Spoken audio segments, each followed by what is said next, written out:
এরপরে একটি ওয়েব পেজের বিভিন্ন অংশকে আলাদা করতে কোন ট্যাগ ব্যবহার করা হয়? তো এখানে দেখো, সাপোজ এটা হচ্ছে তোমার হোম পেজ, তোমার ওয়েবসাইটের হোম পেজ হচ্ছে এটা। তো এখানে অবশ্যই হোম পেজের মধ্যে বিভিন্ন কন্টেন্ট থাকে না, বিভিন্ন সেপারেট জিনিসপত্র থাকে, যেমন হচ্ছে দেখো এখানে ধরো কথার কথা কিছু ছবি আছে, ছবি আলাদা একটা সেকশন, তারপরে এটা মনে করে একটা টেবিল আছে, এখানে মনে করে আরেকটা টেবিল আছে। তাহলে এই যে ডিফারেন্ট ডিফারেন্ট জায়গাগুলো যে ট্যাগ দিয়ে আলাদা আলাদা করে লেখা হয় সেটা হচ্ছে ডিফ ট্যাগ ইউজ করার মাধ্যমেই এই আলাদা আলাদা কন্টেন্ট সেপারেট করা হয়। যেমন এটাকে সেপারেট করেছে একটা টোটাল ডিভ এর মধ্যে, আবার এটা আলাদা একটা ডিভ ট্যাগের মধ্যে রাখা হয়েছে। এভাবে করে করে বিভিন্ন অংশকে, ওয়েবসাইটের বিভিন্ন অংশকে, ওয়েব পেজের বিভিন্ন অংশকে ডিভ ট্যাগের মাধ্যমেই আলাদা করা হয়। তো যার কারণে আমাদের ডিভ ট্যাগটা হচ্ছে আনসার। তো 3 নম্বরে বলা হচ্ছে টেবিলের সেলগুলোতে অবস্থিত লেখা সেল থেকে 50 পিক্সেল দূরত্বে রাখার জন্য ব্যবহৃত এইচটিএমএল কোনটি? তো এখানে সেলগুলোতে অবস্থিত লেখাগুলো, আচ্ছা যে কোনো সেল, যে কোনো টেবিলের যে কোনো সেল, আমরা সেল বলতে কি বুঝি?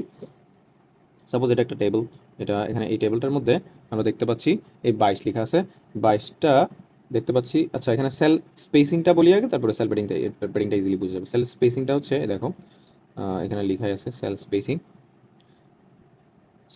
মানে হচ্ছে তুমি যদি সেল স্পেসিং কথাটা বুঝাই সহজভাবে, এই সেল থেকে এইটুক থেকে এইটুক এটা একটা সেল, তারপর আবার এইটুক থেকে এইটুক এটা একটা সেল, মানে এই যে কমপ্লিট এটা একটা সেল, আবার এটা একটা সেল। তাহলে এই সেলের মধ্যে যে এই দূরত্বটা, এই জিনিসটাকে আসলে সেল স্পেসিং বোঝানো হয়, ঠিক আছে?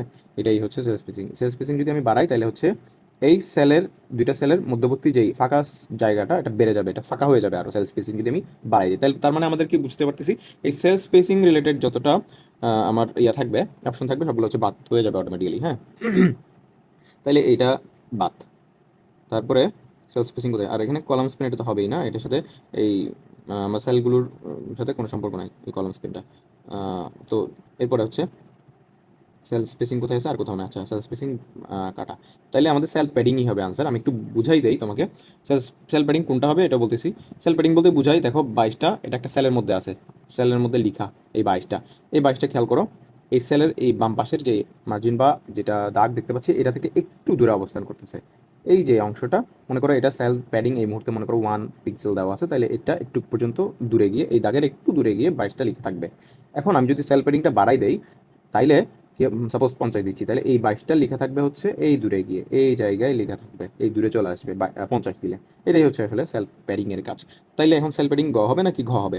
আমরা এই সেল প্যাডিং এর ভ্যালুগুলা, তারপর টেবিল বর্ডারের ভ্যালুগুলা লিখতে হয় ডাবল কোটেশনের মধ্যেই। এখানে যেহেতু ডাবল কোটেশন দেয় নাই, তাহলে হচ্ছে এটা ভুল, তাহলে আমার আনসার হচ্ছে গ নাম্বার।